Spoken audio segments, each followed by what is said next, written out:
बिस्मिल्लाहिर्रहमानिर्रहीम। आज की इस मजलिस में हम सदक़े फ़ित्र के अहकाम व मसाइल ज़िक्र करेंगे।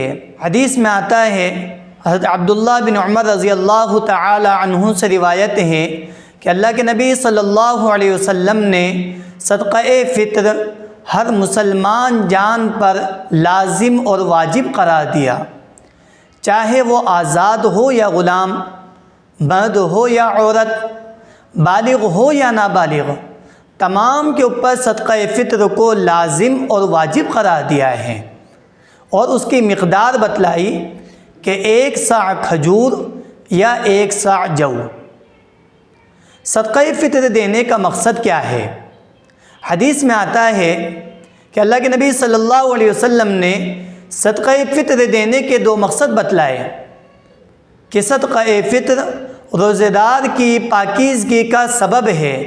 यानी हमने रमज़ानों के अंदर जो रोज़ों के अंदर जो हमसे कोताहियाँ हुई है, तो इस सदक़े फ़ित्र के ज़रिए अल्लाह तबारक व तआला उसको मुआफ़ फरमा देता है। नंबर 2, सदक़े फ़ित्र को इसलिए वाजिब करार दिया ताकि उम्मत के गरीब मिस्कीन तबका भी इस दिन आम लोगों के साथ खुशी में शरीक हो सके। सदक़े फ़ित्र किस पर वाजिब है, यानी उसका निसाब क्या है? तो जानना चाहिए कि सदक़े फ़ित्र का वही निसाब है जो ज़कात का है। अलबत्ता उसके अंदर एक चीज़ ज़ायद है।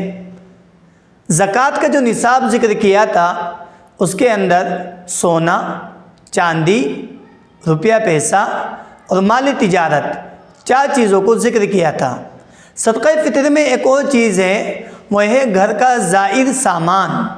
यानी हमारे घर के अंदर जो सामान बेज़रूरत पड़ा रहता है, जो इस्तेमाल में नहीं आता, साल भर उसको इस्तेमाल की ज़रूरत ही नहीं आती, अगर वो सामान भी है तो उन तमाम चीज़ों का हिसाब लगाया जाएगा और तमाम चीज़ों का हिसाब लगाकर देखा जाएगा कि उसकी कीमत अगर 612 ग्राम और 360 मिलीग्राम चांदी की हो जाए तो फिर उसके ऊपर सदक़े फ़ित्र वाजिब है।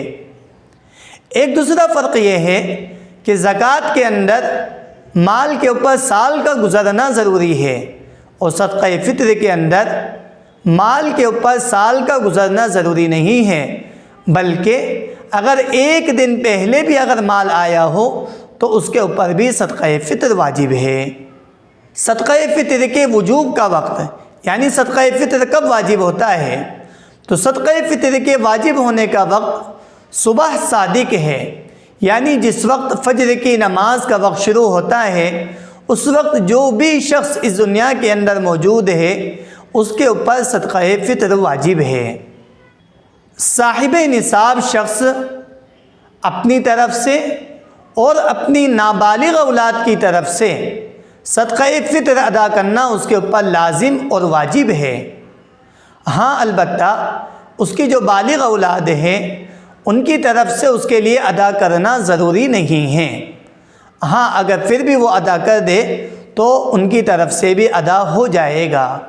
अलबत्ता इसके अंदर ये मसला ध्यान रखना ज़रूरी है, अगर हम किसी और की तरफ से सदक़े फ़ित्र अदा कर रहे हैं या अपनी बालिग औलाद की तरफ से सदक़े फ़ित्र अदा कर रहे हैं तो उसके अंदर ज़रूरी ये है कि आप जिसकी तरफ से सदक़े फ़ित्र अदा कर रहे हैं उसके इल्म में होना ज़रूरी है या फिर उसकी इजाज़त होना ज़रूरी है। सदक़े फ़ित्र में दी जाने वाली चीज़ें, यानी जिन चीज़ों से सदक़े फ़ित्र दिया जाता है, अगर आप गेहूँ से सदक़े फ़ित्र अदा करते हैं तो 2.25 किलो गेहूँ देना है, और अगर आप जव, किशमिश और खजूर से सदक़े फ़ित्र अदा करते हैं तो वो आपको 3.5 किलो देना है। और अगर आप इसकी कीमत अदा करना चाहते हैं तो हमारे यहाँ टोंक के हिसाब से इसकी कीमत जो तय की गई है, 2.25 किलो गेहूँ की कीमत 50 रुपये, 3.5 किलो जव की कीमत 80 रुपये और 3.5 किलो खजूर और किशमिश की कीमत 1050 रुपये तय की गई है। आप इन कीमतों के हिसाब से भी अपना सदक़े फ़ित्र अदा कर सकते हैं। हर शख्स को अपनी हैसियत के मुताबिक निकालना चाहिए। ऐसा ना हो कि मालदार से मालदार आदमी भी सिर्फ गेहूँ से अपना सदक़े फ़ित्र निकाल रहा है अगर निकालेगा तो भी सही हो जाएगा, लेकिन उसको अपनी हैसियत के मुताबिक जौ से या किशमिश या खजूर से निकालना चाहिए।